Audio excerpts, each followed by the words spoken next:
Let's do an example with Green's theorem. First off, I'm going to remind you about the curl of a vector field, the del cross F computation. If you look in the textbook, you might notice it looks slightly different. Well, don't forget the J component has an extra negative sign. If I distribute this in, this will switch these guys and it will exactly match the statement in the Stewart textbook. Let's talk about the situation for Green, though, because Green's theorem is a theorem for the plane, which means you'll be talking about F, but F will just be Pi plus Qj, and there will be no PQR component. R is missing. So if R is 0, if there's no third dimensional component, R is gone. All of the R terms are missing. Also, P and Q will be functions of x and y. There is no z component, no z influence at all, so these will be 0. And you end up with just that third term, that third component. So, in order for F to be conservative and the curl to be 0, we basically need this coefficient of k to be 0. We need the partial of q with respect to x minus the partial of p with respect to y to be 0. All right? Or in other words, these guys, qx and py, the partial derivatives have to be 0. So there's the conservative criterion for functions in the plane, vector fields in the plane. Now let's take a look at this. Suppose we're going to integrate f,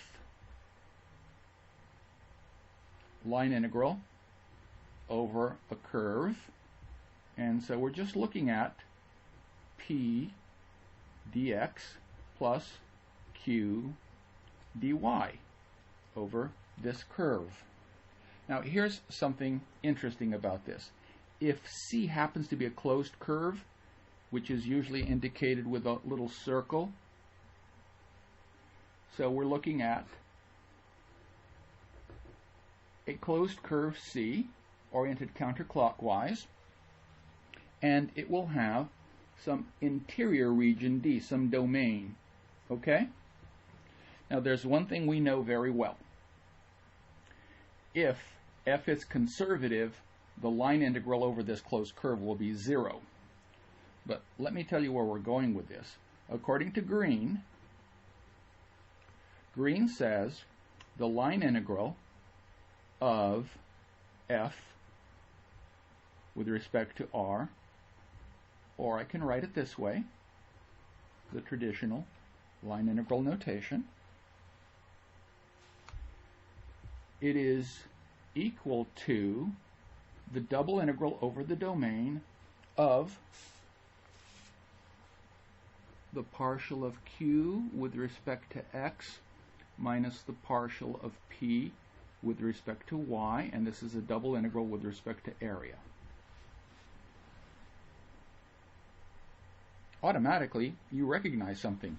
If it's a conservative field, this has to be 0, this has to be 0, and these guys are equal to each other and cancel out. So Green's theorem works great for a conservative field, which is the exact situation when we don't need it. Green's theorem is much more interesting for non-conservative fields, and they can dramatically simplify a computation. By the way, I want to mention that this is a kind of fundamental theorem of calculus. You know that if you integrate a regular function f from a to b, you care only about the values of the antiderivative at the endpoints, which you then subtract. Instead of worrying about this quantity over the entire region, it equals the integral, the line integral over the perimeter. So if you're thinking about the curl as a twistiness of the field over this interior, it's going to be equivalent when you integrate it with respect to area to the circulation or the work done going around the loop that is C. Here's a specific example. Suppose we have a quarter circle. And this quarter circle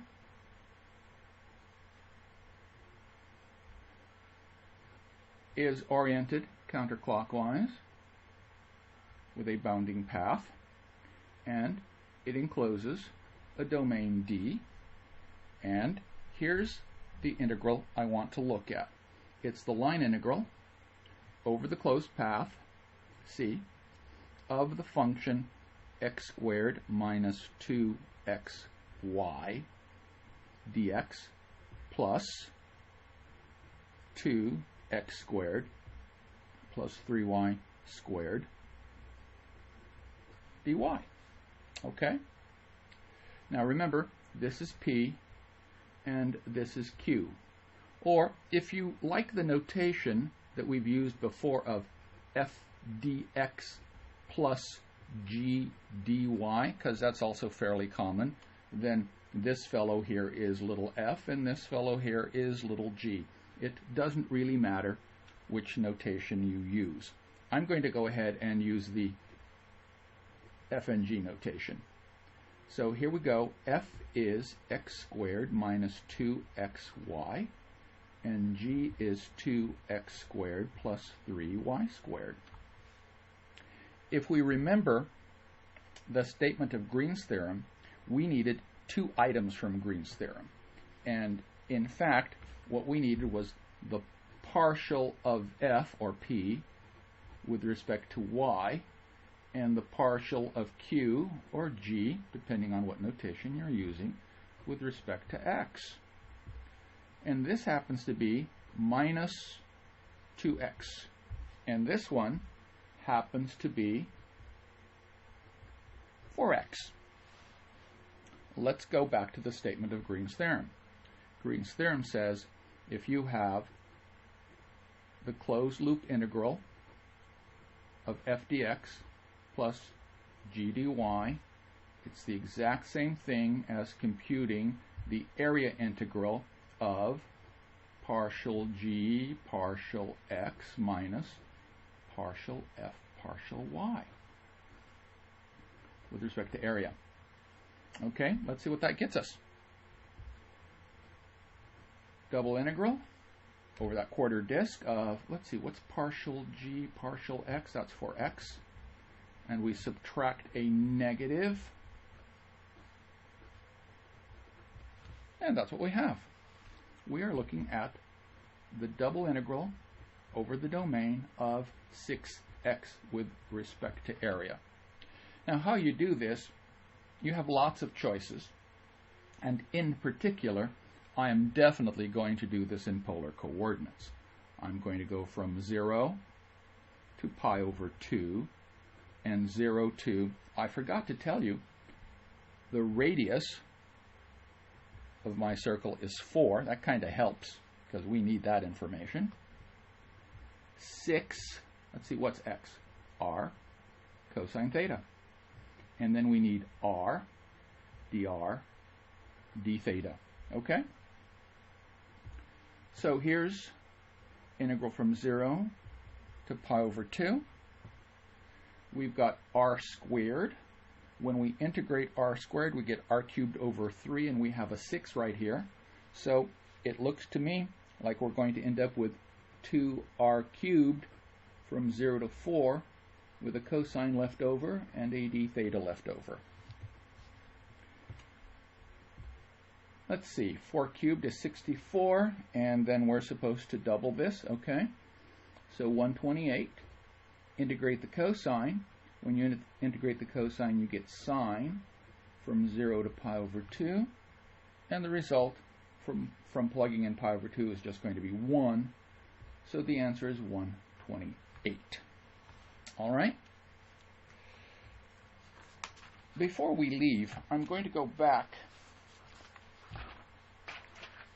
to the statement and point out that Green's theorem can be rewritten in this way, just using f dot dr, okay? And then on this side, this is the k component of the curl. So if I take the curl and dot it with k, I get this. This is the vector form of Green's theorem and might come in useful later. For your information, in addition to posting this as a video, I'm also going to post this quiz that I gave a year ago, which uses Green's theorem, uses this exact problem that I just did, and I trust you can forgive me for using the notation R. That's what we were using at the time instead of D. You can look this over. I have 2 pages of solutions for this because I computed it out in rectangular, I computed it out in polar, I computed it in rectangular in a different way, and finally I filled up this page just doing the line integral. Skip Green and just do the line integral. This will be posted on the math blog, and I hope you find it helpful.